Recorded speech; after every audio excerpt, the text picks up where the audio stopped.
This is a blood knot, and because I've shot this several times now, I'm going to retie it, but I'm not going to do the takeover again because I've done that way too many times.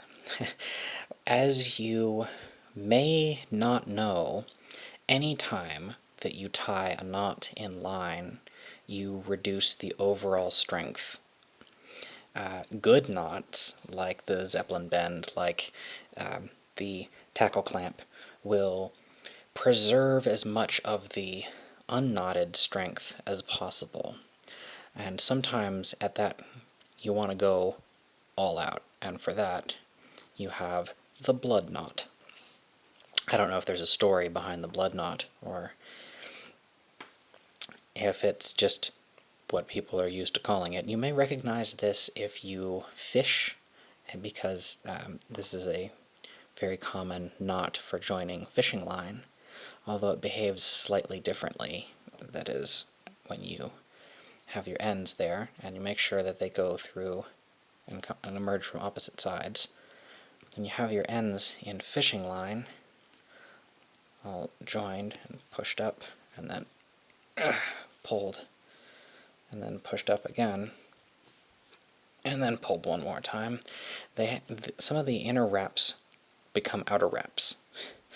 Then the knot changes structure in super slippery situations, but it is quite secure. It is really on there, and it is as close to unknotted line as you're going to get out of a bend like this. So if you've got plenty of length to spare and you're doubling up a line,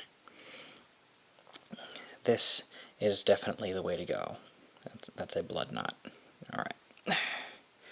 Now, some other important factors. It can be kind of difficult to untie, especially when you've had it heavily loaded, as you see right there. I did not load it too heavily because my arms are way out in front of me because of my camera setup and how I'm filming this on a tablet. Alright.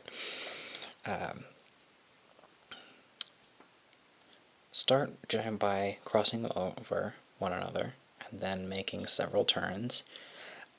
When I'm feeling particularly lazy and just showing people how to do these, I usually make 4 or 5 turns, but what you really ought to be doing if you want maximum strength is 6 or so turns.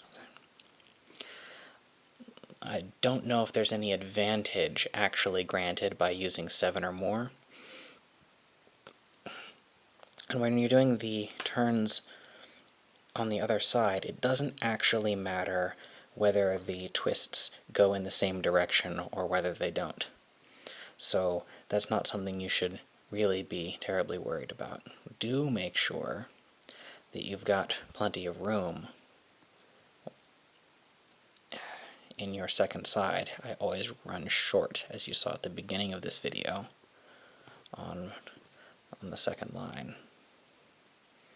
There we go. And make sure they go through opposite sides, like that.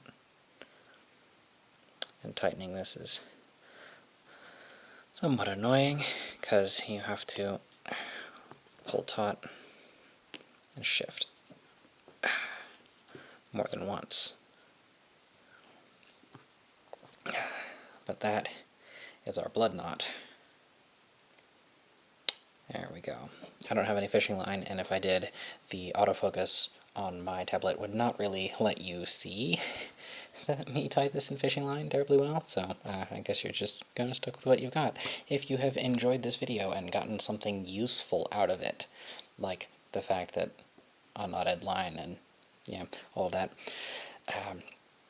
give me a like to raise my ranking in search results so that other people can watch this video as well. That would really help me out and improve my YouTube stats, and if you want to reward me for doing this without it doing any actual work, that would be the way to go. You could also give me a subscription to see more useful knot videos like this in the future, and you could really help me out by sharing this video around to friends of yours who are interested in knots or interested in other crafts. I also make belt buckles and belts to go with them. Here's one, and there's another.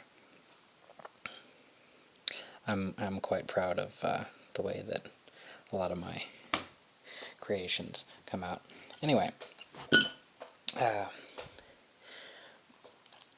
if you wanted to support me in a more direct fashion, you could buy one of my paracord items, like one of these belts, or a rapid deployment bracelet, like that one, in my shop on Etsy, or potentially, if you're watching this in the future, maybe I have my own website. Who knows? Check the description, and you will find out for sure. All right.